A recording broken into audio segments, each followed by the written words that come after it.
मुस्तफा साहब बताइएगा यहाँ क्या हुआ, क्योंकि बहुत सारे सवालात हैं। यहीं से शुरू कर लेते हैं कि 15 बच्चे झुलस कर जाँ भाग हो गए। वालिदैन कह रहे हैं ड्यूटी पर अंदर कोई मौजूद नहीं था।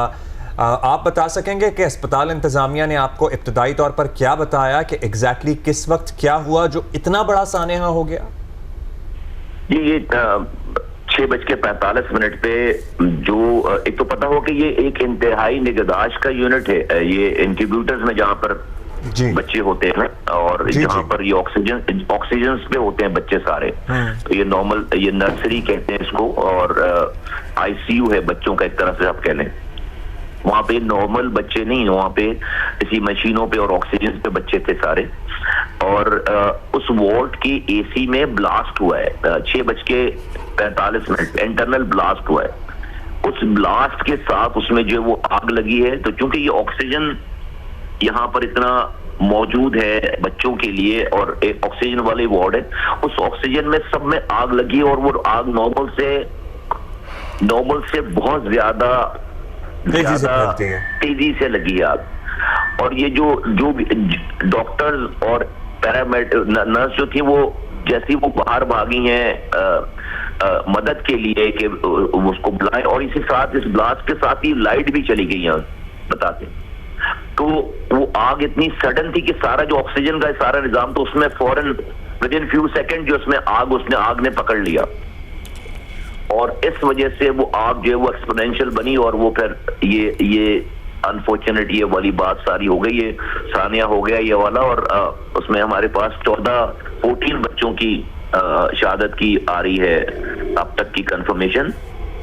और लॉ एनफोर्समेंट एजेंसी इस वक्त ग्राउंड पे जो कि और तमाम तहकीकाती इदारे, पुलिस और तमाम लोग। मुस्तफा कमाल साहब, अगर आप हमें ये भी जरा मदद कर दें समझने में कि ऑन द ग्राउंड इस वक्त पिम्स में कौन है, कोई अथॉरिटेटिव फिगर कौन है जवाब देने के लिए, क्योंकि हमारे कॉरेस्पॉन्डेंट्स हमें यही बता रहे हैं कि वहाँ पेरेंट्स जो हैं बच्चों के वो भी मौजूद हैं और किसी के पास कोई जवाब नहीं है कि क्या हुआ, किधर जाना है, बच्चे कब मिलेंगे, आइडेंटिफाइबल हैं कि नहीं हैं, डीएनए होना, ये बहुत से सवाल हैं। और वहाँ कोई भी मौजूद नहीं है जिससे सवाल किया जाए, not even the executive director of PIMS himself.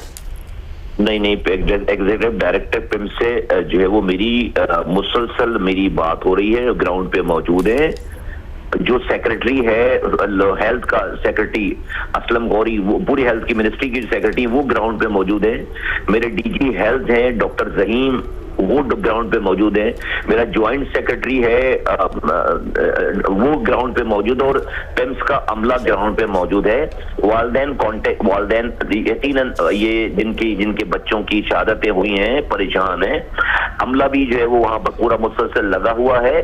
तमाम उनके वालदैन ऑलमोस्ट कांटेक्ट में सारे लोग, और सब लोगों से बात हो गई है, उनको बिठाया हुआ है वहां पे और उनको पूरा फैसिलिटेट कर रहे हैं। अब क्योंकि अभी ये इनिशियल आवर्स है सारे, तो उनको जो है वो बताई जा रही है बात के जो वो उनको कैसे क्या करना है। तो वो ये शुरू के फर्स्ट एक घंटे के अंदर ये डेफिनेटली इतना बड़ा सानिया है, सारा कुछ ये पैनिक हुआ, सब चीजें हुई, लेकिन रेस्ट एश्योर। और मैं खुद चूंकि आज छुट्टी थी यहाँ पर 12 रबीउल अव्वल की जो वजह से मैं कराची आया था रात में, मैं खुद अभी वापस जा रहा हूँ इस्लामाबाद और कराची से।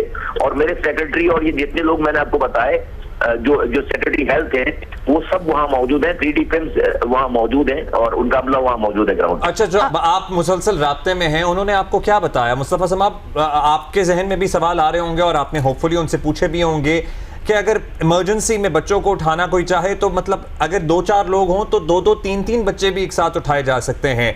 क्या इतनी मोहलत ही नहीं मिली, या इतना अमला ही मौजूद नहीं था, या जिस वक्त ये आग लगी अंदर नर्सरी में कोई था नहीं था? क्योंकि अगर आग लग भी गई थी और चंद सेकंड्स भी थे तो 2-3 बच्चों को, 4-5 बच्चों को अगर 3-4 लोग भी होते तो रेस्क्यू किया जा सकता था। ये सवाल हैं जो हर पाकिस्तानी के जहन में आ रहे हैं इस वक्त। जी, एक्चुअली ये अभी जो कुछ मुझे बताया जा रहा है सारा, उसमें यकीनन वहाँ आईसीयू है, आईसीयू में बहुत ज्यादा लोग नहीं होते। आईसीयू में जो मशीनें लगी हुई हैं, स्टाफ मौजूद है, और स्टाफ ने जो वहाँ पे बता रहे हैं कि डॉक्टर्स भी थे और वहाँ पे, और वो चूंकि जो ब्लास्ट से जो है वो आग लगी है बता रहे हैं, वो हल्का सा ब्लास्ट हुआ है उसके अंदर, एसी के अंदर, और उसमें आग लगी। उसमें से कुछ लोग बाहर भागे हैं रेस्क्यू के मदद के लिए, और वो इतनी ही देर में उसने जब ये वापस पलटा और जो वहां पर अमला जो रुक गया था उसने एक बच्चे को निकाला है वहां से, वो ये बता रहे हैं। और जब ये दूसरा हमला, जब तक वो एक बच्चे को छोड़कर दूसरे लोग जैसे जब तक पहुंचे हैं वहां पे, उस वक्त तक आग जो है वो बहुत ही सडन जो है वो फैली है। तो अभी तक की ये है, लेकिन रेस्ट एश्योर कि प्राइम मिनिस्टर ने तहकीकात का ऑर्डर कर दिया है। जी मुस्तफा कमाल साहब, आप हमें ये भी बता सकते हैं, बिकॉज हम ऑब्वियसली एक अस्पताल को इमेजिन करते हैं और सेंसिटिव जगह है जहां ऑक्सीजन भी इतनी भी होंगे, सिलेंडर्स भी हम होंगे। एक्सपेक्ट करते हैं कि उनका फायर एक्सटिंग्विशिंग सिस्टम बड़ा रोबस्ट होगा, बड़ा अपडेटेड होगा। मतलब हम सोच रहे हैं कि वहां ब्लास्ट हुआ, कोई स्प्रिंकलर्स भी ऑन नहीं हुआ है, कुछ तो बचत हो जाती, कुछ इतना मौका तो मिल जाता कि कोई अंदर जाके बच्चे उठा सकता, 2-4 बच्चे ही उठा सकता।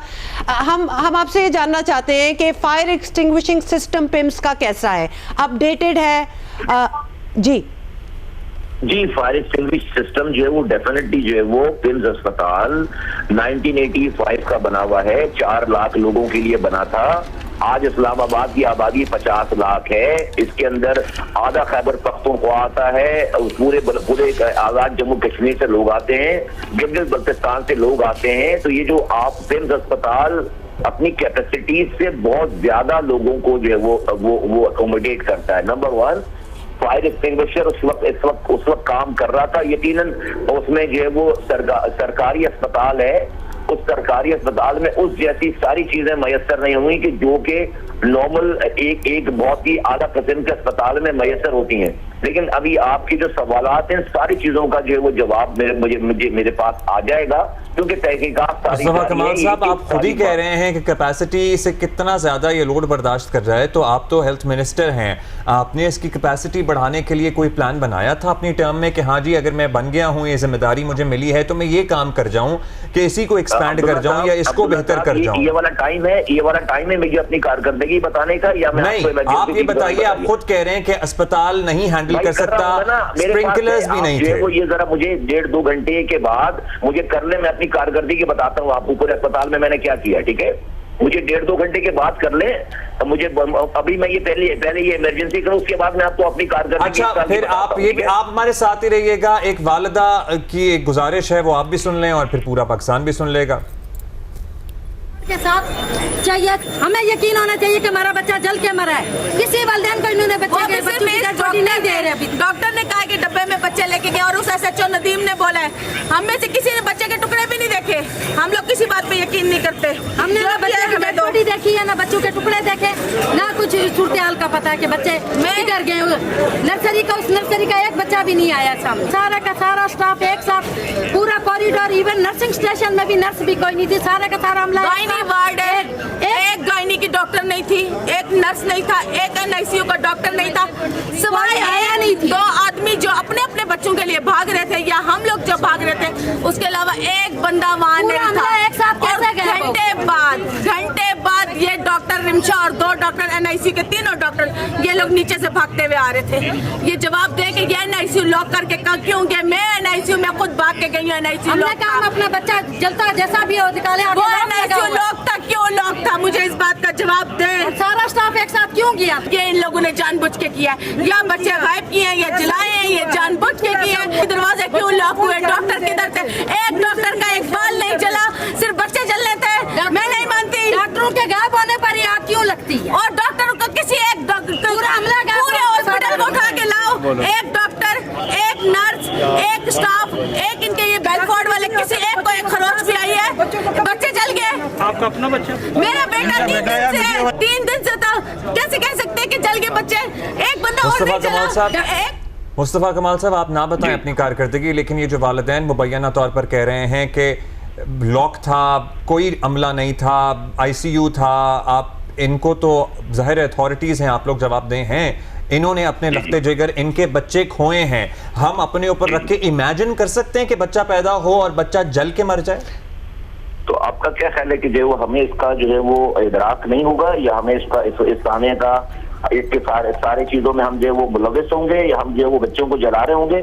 आपका ये ख्याल है? तदारुक क्या है इसका? आप हमें बता सकते हैं कि वहां पे लोग मौजूद थे? जी मुस्तफा कमाल साहब, ये सारे इमोशंस असाइड, सारी चीजें, ये सारी अथॉरिटी जो किसी की गफलत अगर होगी या हो सारा, यकीन किसी की जो लगते जिगर वापस नहीं आ सकता। लेकिन ये जो जितनी भी बात मैंने सुनी है, आप मुझे सुनवा रहे हैं, सब्र कर रहे हैं, कौन ऐसा हो सकता है कि जो मुझे बताए कि आप जो है वो जानबूझकर लगाकर बच्चों को जलाएंगे? मतलब कोई क्या करेंगे? मुस्तफा कमाल साहब, ये ऑब्वियसली ये एक इमोशनल प्ली थी। मेरी बात सुने। मैं नहीं कह रहा कि भाई ये बड़ी आइडियल सारी सिचुएशन है, तो आप इमोशनल हो रहे हैं। मैं भी इमोशनल हूं ना, मुझे भी तकलीफ दुखी होगा ना सारा इस सारी बातों पे। ये हादसा है, किसी की लापरवाही से हुआ है, फिक्स होगी बात। किसी की कोताही से हुआ है, फिक्स होगी बात। अभी तक जो अगर ये पता चला कि किसी की ड्यूटी थी और वहां पर नहीं होगा, फिक्स होगी सारी बात। अभी तक मुस्तफा कमाल साहब घंटों गुजर चुके हैं इस बात को, बच्चे सारे जल गए हैं, and it's a very pertinent observation कि किस तरह कोई डॉक्टर, कोई स्टाफ वहां मौजूद नहीं था। इस पे तो सबसे पहले सवाल हो जाना चाहिए। और मुस्तफा कमाल साहब, you are the right person, हम आप ही से सवाल करेंगे, आज भी करेंगे और कल भी करेंगे। यू आर द वन जिससे हमने ये पूछना है कि वहां हो क्या रहा था। जवाब मैं आपको दीदी, मैं आपको जवाब दे रहा हूं ना। अब यही मुझसे ही पूछेंगे, बिल्कुल मैं ही जिम्मेदार हूं सारी चीजों का, मैं ही इसको देख रहा हूं, जाहिर बात है आप मुझे ही वो करें। लेकिन मैं आपको वो बताऊंगा कि जो वहां पर फैक्ट सारी चीजें हैं, आपको अगले घंटे 2 घंटे में, और अभी भी जो है वो, चूंकि एक बहुत ही बड़ा सान्या है सारा, ये हुई है सारी बात। और ये अगर कोई किसी की इंसान की गलती की वजह से वहां पर जो हुआ होगा, किसी को कुछ नहीं छोड़ा जाएगा, रेस्ट एश्योर नहीं छोड़ा जाएगा। आप अगर इसमें मेरी भी कोई गलती होगी कहीं पे कि भाई मुझे कुछ करना था एज अ मिनिस्टर और मैं कुछ नहीं कर सका, तो मुझे भी नहीं छोड़ा जाएगा, आप रेस्ट एश्योर। अच्छा मुस्तफा कमाल साहब, आप हमें ये बता दें, सिंस यू आर हियर, आप हमें ये बता दें कि पिम्स इतना मेजर अस्पताल है, one of the only ones Islamabad का सरकारी अस्पताल, उसका अपना फायर एक्सटिंग्विशिंग डिपार्टमेंट है कि नहीं है? उसका अपना फायर एक्सटिंग्विशिंग डिपार्टमेंट, कोई वहां पर फायर ब्रिगेड नहीं खड़ी हुई है वहां पे, वो बिल्कुल उसका वहां पे कोई ऐसा अमला नहीं है जो कि वैसे सर क्यों नहीं है? ये तो फिर सवाल बनता है, इतने बड़े अस्पताल में जहां ऑक्सीजन ही ऑक्सीजन है हर जगह, we just want to know कि एक फायर एक्सटिंग्विशिंग एक तो खड़ी ही होती है। अमले की बात हो रही है ना बीबी, अमले की बात हो रही है। आप कह रहे हैं कि फायर बुझाने का अमला, वो तो फायर ब्रिगेड, वो फायर ब्रिगेड है। फायर ब्रिगेड कई अमला होता है ना। अच्छा सर ये बता दें मुस्तफा कमाल साहब, लास्ट ड्रिल कब हुई थी? सॉरी, फायर सेफ्टी ऑडिट्स वगैरह होते हैं सर रेगुलरली? ये फायर सेफ्टी ऑडिट एक रूटीन की, जो जितनी भी ऑडिट्स वगैरह होती हैं, एसओपीज बनी हुई है, वो ऑडिट हॉस्पिटल की होती है। मैं आपको बता रहा हूँ कि प्रिलिमिनरी अभी इमरजेंसी, आप मुझसे अभी पूरे महीने भर ये सवाल अगर मुझसे करते रहिएगा, लेकिन प्लीज अलाउ मी, क्योंकि आपकी कॉल आ रही थी, मैंने आपको जो है वो आपकी बात सुनी, आपको प्रिलिमिनरी इंफॉर्मेशन दी। मैं अगर आप मुझे इजाजत दें तो मैं थोड़ी सी अच्छा मुस्तफा कमाल साहब, सॉरी हम आपका टाइम ले रहे हैं, we understand, you are very busy right now. आखिरी सवाल हमें बता दें कि आपके आने के बाद लास्ट ऑडिट आपके अंडर, या फिर लास्ट ड्रिल या कोई मॉक इस अस्पताल में पिम्स में कब हुआ था? देखिए आप मुझसे वो ऐसा कोई मॉक जो है वो पिम्स अस्पताल का जो है वो मुझे बताकर नहीं किया गया। नॉर्मल रूटीन की कार्रवाई, इनके पास प्रोसीजर्स जो है वो चलते हैं और वो अपनी तमाम उस एसओपीज को वो फॉलो कर रहे हैं, ठीक है। जो अभी तक मुझे जो है वो, चले आप बिजी हैं, आप कराची से इस्लामाबाद ट्रैवल भी कर रहे हैं, और होपफुली आपने कहा कि अपेरेंटली किसी की अगर गफलत हुई तो नहीं छोड़ा जाएगा और तादीबी कार्रवाई होगी, और वज़ीर आज़म ने भी यकीन दहानी कराई है। तो आप फिर पहुंच जाएं और आप चेक कर लें, इंक्वायर करें, फिर हम आपसे तब रब्ता करेंगे, we should know and we would no